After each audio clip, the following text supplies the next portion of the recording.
Hi, my name is John Whitehead and welcome to this week's video blog post.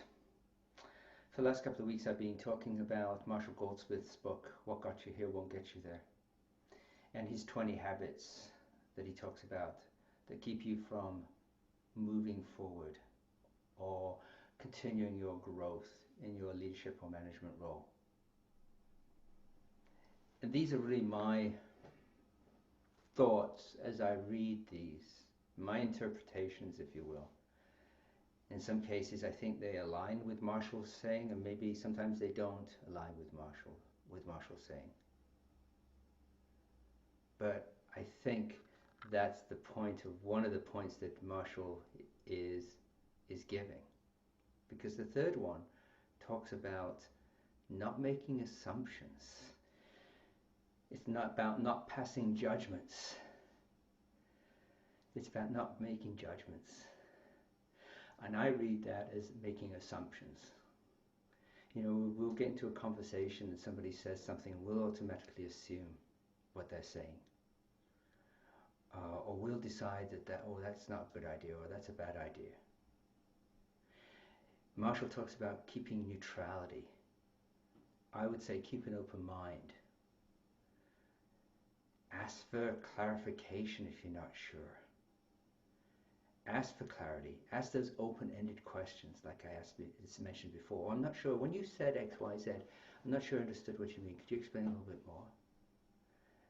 That allows the other person then to reframe what they were saying, to rethink what they were saying and repeat it back to you. Now, passing judgment is not saying, well, that's a bad idea, or even, that's a good idea. It's just saying, oh, thank you for that. I appreciate that. So somebody comes to you with a statement and say, oh, I appreciate that. It saves a lot of time. It saves a lot of heartache too. And sometimes you do have to get to the bottom of things. But again, one of our tendencies, right, is to jump to conclusions, jump right in there. And as a leader, again, from a leadership point of view, which is where I'm coming from on this, is what's the message that you're giving your direct reports? What is the message you're giving the people that report to you?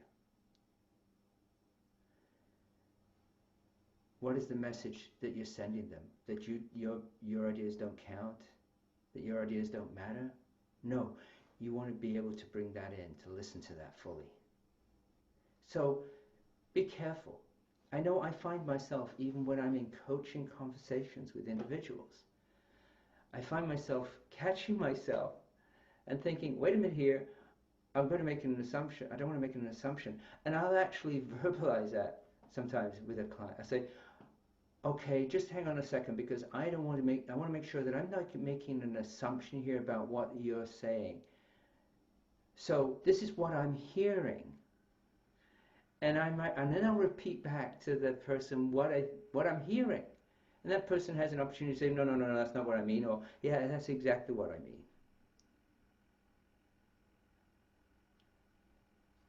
So provide that space for those individuals.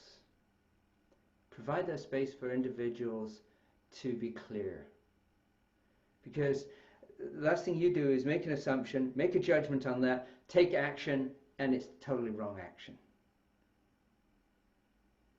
And those mistakes can cost a lot of time, and in business they can cost a lot of money.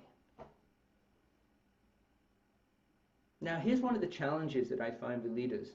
They'll say, well, I don't have time for that. I don't have time to deal with that stuff. But is that really true? If you take the time for this stuff, how much time in the long run will it save?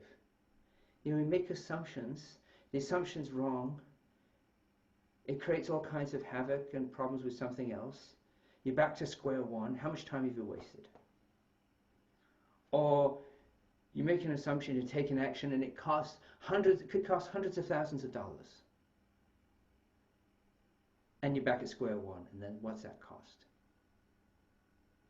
Up front, some of this might seem like it takes a lot of time.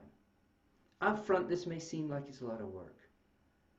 But believe me, over time it becomes easier and easier, more simpler and simpler. And it's something that you'll naturally do. And more importantly, what I've found is your direct reports expect that, and they come more prepared when they come see you. So thank you for watching my video this week. Hope it's helpful. Please feel free to make some comments, suggestions, ideas at the bottom, and we will, I'm happy to respond to them. And if you sign up for my weekly blog post, I'll be happy to send you a free copy of my ebook, What Are These Things Called Soft Skills? Thanks again, and have a great week.